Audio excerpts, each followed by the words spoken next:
தத்துவத்தை தலைமையேற்று அரசியல் செய்கிற போக்கு இந்த தேசத்துக்கு தேவையா தேவையில்லையா?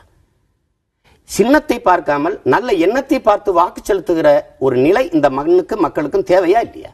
அது இல்லாத எப்படி தூய மக்களாட்சி, சரியான ஜனநாயகம் மலரும்? யார்கிட்ட இருக்கு அந்த பொறுப்பெல்லாம்?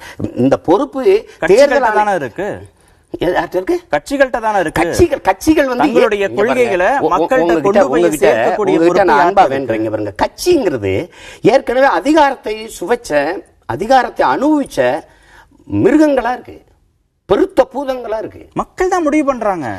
மீண்டும் மீண்டும் அதிமுகவையும் திமுகவையும் தான் கொண்டு வராங்க. எதிர்க்கட்சி திமுக, ஆளும் கட்சி அதிமுக. மக்கள் தான் தீர்ப்பு வழங்குறாங்க. உங்களை போல தூய ஜனநாயகத்தை விரும்புகிற ஆற்றல்கள் தான் இதுக்கு பரிந்துரைக்கணும். இப்ப நீங்க வந்து சொல்றீங்க மக்கள் தேர்வு செய்யறாங்க. ஒட்டுமொத்தமா மக்களுக்கு அரசியல் என்பது ஒரு வாழ்வியல் என்று கற்பிக்கப்பட்டிருக்கா?